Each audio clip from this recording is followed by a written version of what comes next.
Hello and welcome to another free code session. My name is Jason Bach. Hopefully I'll keep this one shorter, maybe. We'll see. But I wanted to do it because I have success now. And the reason I got 73 errors in the last episode was because I missed that. Somewhere in here, I think when I was changing with default constraints and things like that, I forgot to put this back in there. So everything was messed up. And when I copied and pasted this code into an actual CS file, then I realized that rather quickly. So put that in, and now this all works. Another thing I thought of too was, by the way, my mouth is now feeling not numb, but the soreness is kicking in. I think I was actually biting the side of my tongue, because I always thought there's something in my mouth. I think that was actually the side of my tongue, or not my tongue. Maybe it was my tongue, but also that maybe the side of my mouth. And so that's all getting sore right now. So yay, the fun of the dentist. But one thing I also thought of was the fact that, wait, no, it's not this. No, it's not this type. But I mean, that's where I made the mistake. It was that opening brace, but it was this thing here. Yes, I'm like, those are not methods I was doing before. The other thing I noticed is when you have a generic method, like if this was service of T, then we were doing a cast here because you don't know what the T is until you actually invoke that method. The difference here, though, is that you know what the T is going to be because you've already said that with the service expectation. So you know that T is a string. That trickles down that this has to be a rocks argument of a string. And so when you come down here, this would also be string of data. And so it just all falls through and it works. The magic of generics. So at least that's my thought is, well, it should work because the story issue has this as an example and it does work. So that's good. So, and I ran those with like some code here to say, does it actually work? And it did. So we're good that way. So I think we're actually kind of on a roll here, which is nice. Now, if I think about testing, we didn't do constraints yet. So and we don't have to do this. That we don't have to do. The name of the expectations is we have already verified that. Expectations class, that's done. We do need to, though, have constraints. So let's make a test now and constraints. Okay. So we'll put that up here, and we'll do that with constraints. So now what we want to do is say this is where T has to be a class, where T return has to be a struct. Just simple constraints. They don't have to be that overblown. Okay, and then we're going to have our generated code is equal to this. And then we'll grab this. That's it. Wait. Oh, that's right, because that's the name. It's TT return of the file. The name of the file doesn't really matter that it's crappy or not. And so now what happens when we do this with constraints? And I should have checked if that's actually correct, but I believe it is. So we get some code generated. So let's grab all that, put that into our generated code. And up here, and I am seeing the constraints as I went by. That's good. So now if I run this, look at that. Beauty. That all works. And it works because down here, what we're passing in the T&T return are things that are constrained from above here in the nested class. I'm feeling strangely confident now that we have something that's probably functional at this point, which is kind of scary. But there, like I said, there was a part of me that also said that I think this was going to potentially not take a lot of time. And it looks like that might be true. Another thing I want to do though is say, what happens? Oh yeah. Did I have that? I think I had that on my list. Yes. Ensure that so we got constraints done, at least it seems like the happy path works. Now, what about indexers? So let's do that. Let's just throw in it, because I am almost guaranteed that this will not work. So let's put in another test. Do this, because there was no way to ever have a generic parameter come into a property or an indexer before. A generic attribute with properties and indexers. So now what we're going to do is we're going to have a t, which is data. We'll just say get and set. And then we're going to have a t return of this, where t return is also the index. So it's like your index is an int and you have to return an int. I don't know. So again, it doesn't really matter. I'm just more curious about what's going to get produced out the other end, which I'm almost positive is going to be crap. I'm almost positive of that. And that's fine, because we'll have to figure out how to do that. We already do it with methods, so I don't think it's going to be that big of a deal. We generate code. Doesn't mean it's correct code, but we do generate code. And we generate a lot of code. Well, what does that code look like? Okay, so what happened here? I got distracted. I got a message about my son at school. Nothing big. Just had to do that. Oh, it passed. No way. No way that did not pass. Oh, wow. Okay, that is actually shocking. That is really shocking. I did not expect that at all. Let's go to the indexer. Wow. I mean, I guess because that's the name of the type, and so it just falls through, and that's what you do here. But there was something about this that I went, there's just no way that's going to work, and yet it does. And yet it does. Wow. Maybe I'm just too pessimistic at times. I don't know, but that is cool. That is cool. We already are generating a file name that I think is unique. We're doing unit and integration tests. Here's the one thing I want to do in this episode, because some of these other things are kind of cleanup, and I really want to see what happens when we do code gen on this. So let's do a git commit 287. Now getting open generics to code gen correctly. Yay. I'm kind of excited about that. That's cool. Okay, so let's close all this. Let's go into the CodeGen app and let's see for here, how do I want to handle this? So if I go into program here and I go into test with types, that's the one I usually run, is I get all this, blah, blah, blah, blah, blah. Let me get my map types. And then we want to get the targets.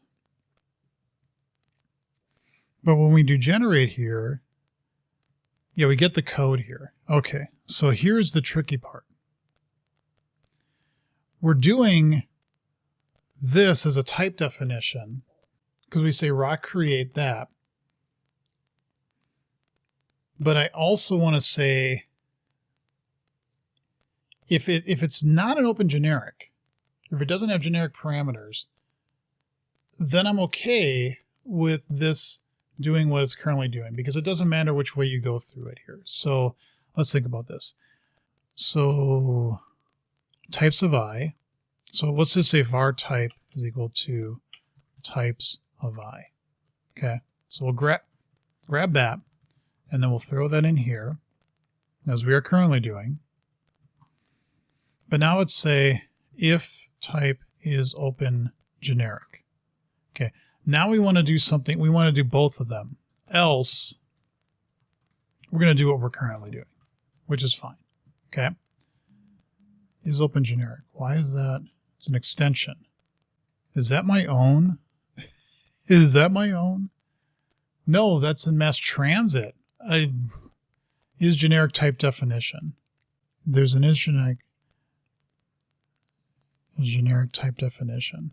Generic type definition. The value with current type represents a generic type.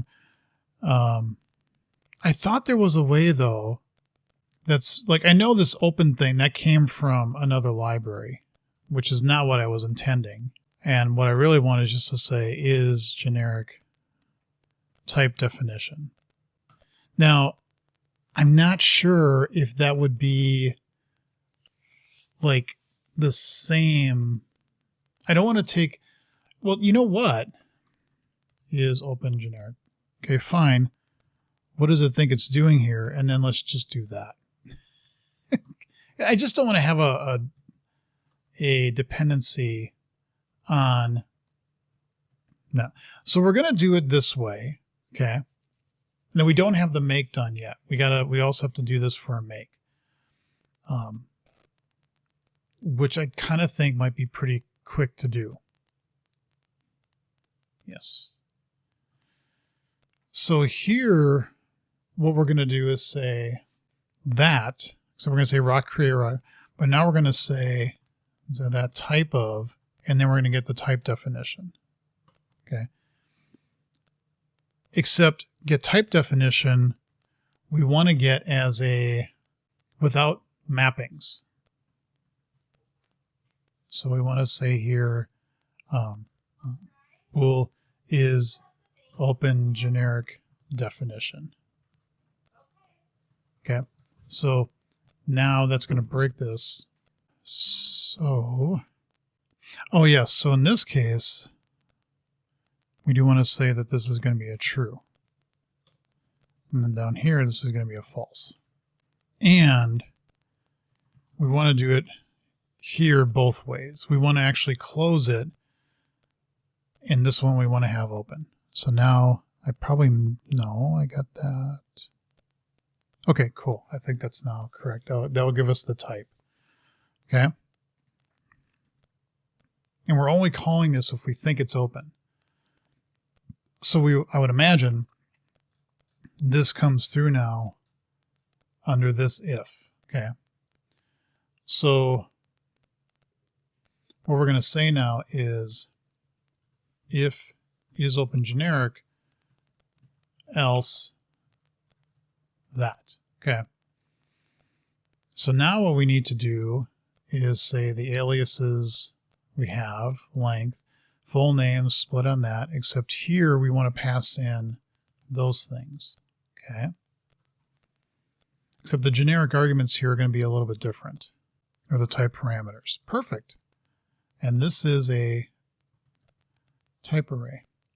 So we get the generic arguments, except I think what we want here is to say select, passing that in and going name. There. And so that actually is now going to be the type. And then, whoa, wait a minute. Wait a minute. We don't actually put the type names in here. We only put in the commas. So we want to, how am I going to do this easily? What I'm getting at is, yeah, I didn't even need to do that. Still need the aliases, still need the full name, still need to do the split, I believe. Yeah, because, do you? Yeah, because we want the name of it. We don't want the comma 3 thing after. But what we do need here is not that.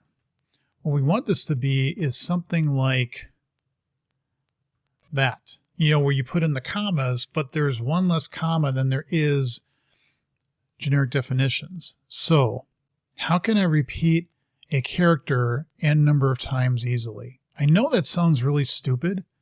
Oh, maybe I can do this. New string, where I pass in, I think there's a way to do this on a string. I just remembered. You give it a char and a count. So the char is this, and then the count is the self get generic arguments length -1. There. And so that should put in now the number of commas that we need. No, I don't want documentation on argument. What I want is documentation on this, which you don't have. Grr. Well, okay. Sorry, the thing I was going in my head was like, well, what happens if you have 1, then you're just going to return 0. What would happen?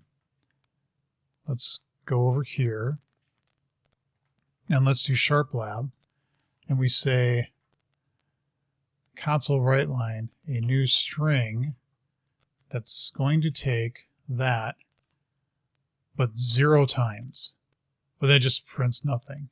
And there would be 1 comma and there would be 2. Okay, so if you give it 0, it just doesn't do anything. Perfect. I just didn't want it to error. That was the thing I didn't want to have happen. So that should now give us the open type definition with that. And then when we pass it in here, we're doing type of that. So now wait a minute. We need actually 2 here, right? This, we say assembly rock is create make, type of, so parentheses, parentheses, parentheses, parentheses. Yes. I believe, oh, I'm not getting any errors here, so I am getting an error up here. Why am I getting an error up here for? Oh, we just need to pass in true here for now because we don't have that one updated. But that's a different thing. Okay. So now in our type, no, we don't need that. Yeah, that's there. Okay. I'm just babbling because I'm kind of excited.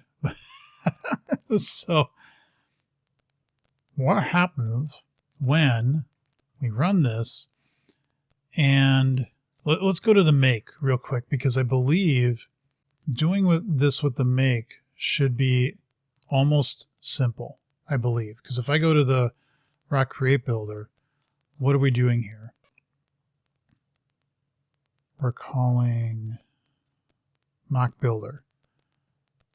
So we should have a mock make builder here, right? We have a mock builder up there, but we don't have a mock builder down here. We have a mock make builder. Maybe that should be a mock create builder. Whatever. Here we say kind. Well, wait a minute. We need. Oh yeah, that's the create. No, I want the rock make. So we do that. External aliases, we do that. Namespace, we do that. This isn't the make, right? Yeah, so then we say build here. And here's where we get the class name. Okay, that's cool. So in the, that should fall through then here. Okay, this is in the make. This gets the name. But what we want to do here is in the mock builder, we're getting all this. So we're getting the type arguments. Okay, we need to still do that. And then the expectations name is this, which we are doing here. We just want to put the type arguments here now and here. And that should be fine. Okay, so we got that. And now we say here, the internal seal class name, create expectations, except we want type arguments there. We don't care about inheriting. We don't do that here. But we are going to need constraints. So we need to do that. Put those constraints there. And then we indent. We get the expectations fully qualified name, and then we pass that around. And that should be it. I don't think we need to do anything else other than that. So real quick, let's get in our tests where we're doing a generator with generics. And let's do a make here. Because I want the test to run, the codegen test to run, make with that. So we're going to say here rock make. We have that there, and then we say var generated code is equal to that. And then we're going to grab this, and we're going to put that down here so we can run it. Except in this case, it's going to be a make, not a create. So let's run that. Okay, put the little red thing here. Come on, you can do it. The little red button. Come on. Hello. You can do it. Aren't you doing it? It did generate code. So we got that going for us. And it looks right. Let's put that in here. Clean it up. And we should see a pass. Yay! And then, just for my sanity, let's do one with, I don't care about properties and constraints. That one's probably going to work. So we want to do one with constraints. So here, we will say that. With that, we'll come up here, and we'll say with constraints. And I bet I can copy pasta this. I can do that. So I'll come down here. I'll put that here. And then I'll come up here and I will do, or regenerate the code. It should have put that. Okay. And that works. Now, let's go to the test generator, not the test generator of the program. We're going to comment out everything except .NET types. I don't want to run this for everything just yet. I know that should have some of those. And let's just see what happens. I'm stunned. It didn't fail. I'm going to have to look back in this because I'm like, there is no way that that worked out of the box that quickly.